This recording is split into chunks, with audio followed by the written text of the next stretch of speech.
Then on Sports Central, we go over our next schedule preview of this offseason, and it's going to be over the Michigan State Spartans, one of the big surprise teams of the 2021 college football season. And this is a team back in 2020. They were a bottom feeder in the Big Ten, but in 2021, totally different. This team flipped the script, and they were one of the best teams in the conference last season. But how will they be in 2022?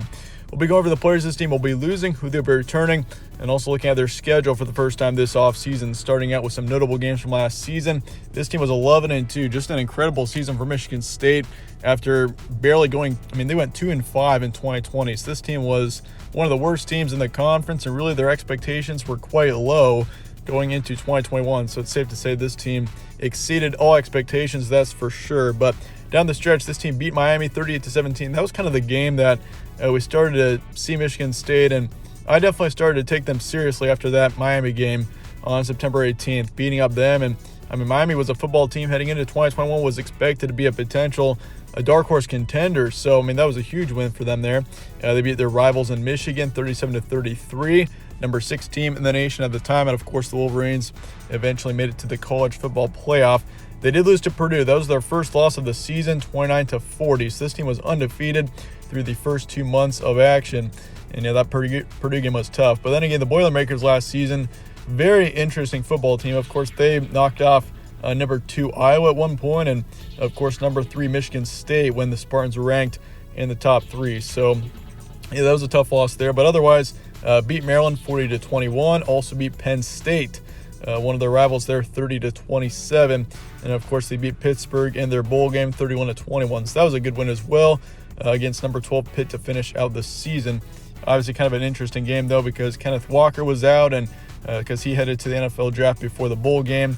And same thing with Pittsburgh's Kenny Pickett. He also took off before, but nonetheless, still a good bowl win.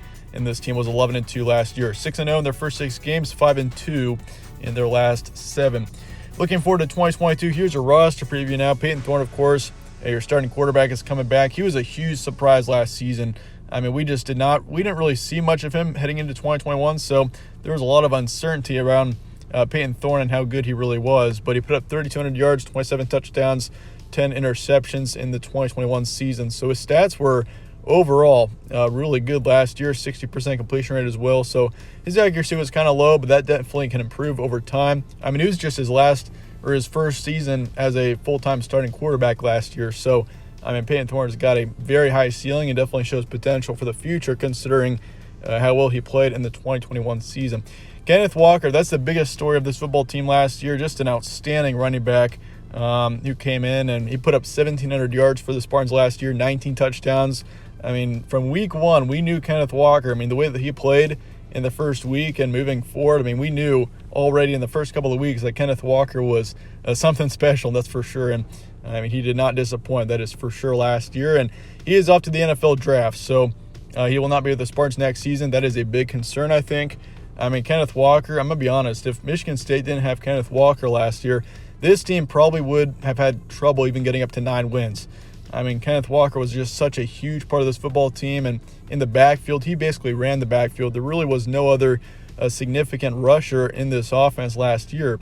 Jordan Simmons put up right around 300 yards, but that's nothing in comparison to Kenneth Walker's 1,800. So definitely that's going to be a brutal loss. Definitely is a bit concerning, but Jordan Simmons, your second rusher, as I just mentioned, is coming back.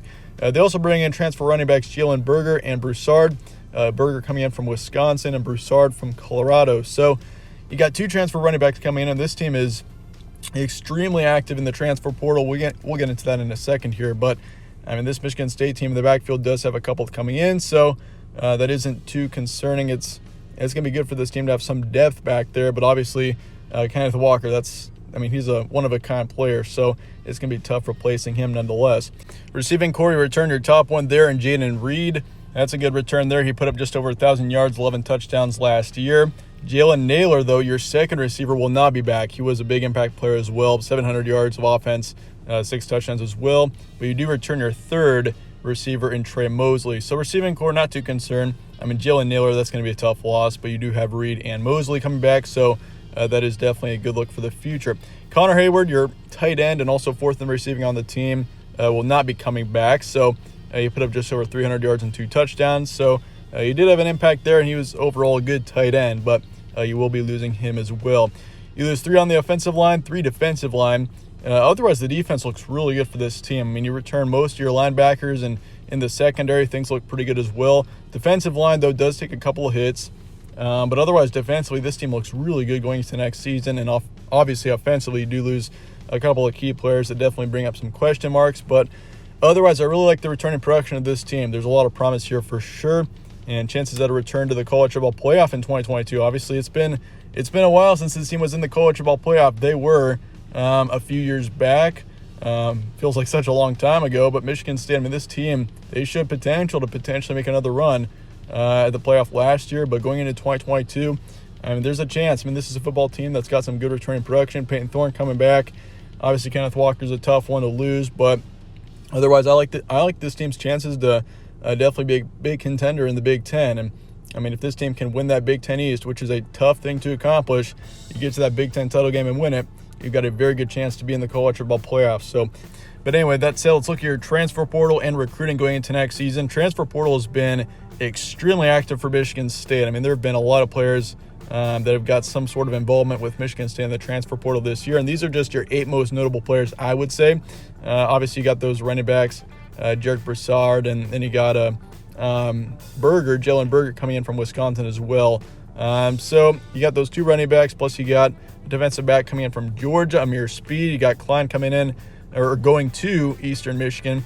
And then you got Aaron Buell coming in from Mississippi State, edge rusher Chris Bogle coming in from Florida, Daniel Barker, tight end from Illinois, Michael Dowell is taking off to Miami, Ohio, and Jacoby Windman, a linebacker coming in from UNLV. So once again, this team they've got some good depth coming in from the transfer portal, and this team, that's why they were so successful, I think, in 2021 was how much they worked and how well that they worked the transfer portal going into 2021. Recruiting-wise, this team looks pretty good, 23rd overall nationally, 5th in the Big Ten, so definitely promising. You got 6 4-star recruits and 17 3-star recruits as well going into next season. But that said, let's look at your schedule now going into next season. Western Michigan starts off your season on September 3rd. Then you got Akron coming to town as well.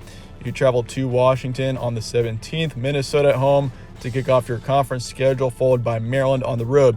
Then you got Ohio State, Wisconsin, both at home. And then you got Michigan, big game there on the road. Illinois on the road as well. Rutgers, Indiana, both at home. Then Penn State to finish out the season on the road as well. So kind of a tough schedule. You got Ohio State and your crossover games into the Big Ten West include Wisconsin, Minnesota, and Illinois. So Wisconsin and Minnesota, I'd probably say, are 2 of the top 3 teams in the Big Ten West next season. So both teams will definitely be challenging. So Michigan State, this team does have a fairly difficult schedule. I'd say one of the tougher ones in the Big Ten going into next season, which can be a good thing, certainly. I mean, if you're a good enough team and you win some of those games, I mean, that's very convincing to the committee once we get to college football playoff time if the record is good enough for Michigan State. But looking at your first 6 games here, Western Michigan and Akron, both easy wins. Would be very surprised if this team lost either of those. I mean, if you lose one of those games, definitely I would be very concerned. I mean, that's both games should be very winnable games for sure. Washington on the road, I'm going to keep that as a yellow game, meaning I do expect it to be close, but I am favoring Michigan State. Same thing with Minnesota and Maryland. Minnesota could be a good team, potentially. They were a big disappointment last year. But then again, they dealt with a couple of injuries too, which were really tough on the Gophers. But Maryland on the road too. Got to watch out for that one, but I'm still favoring Michigan State in all 3 of those games between Washington and Maryland.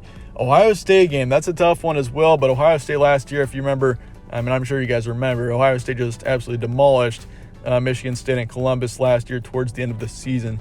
So obviously that was just a brutal loss for Michigan State. Got rid of any hopes this team had of still making the college football playoff.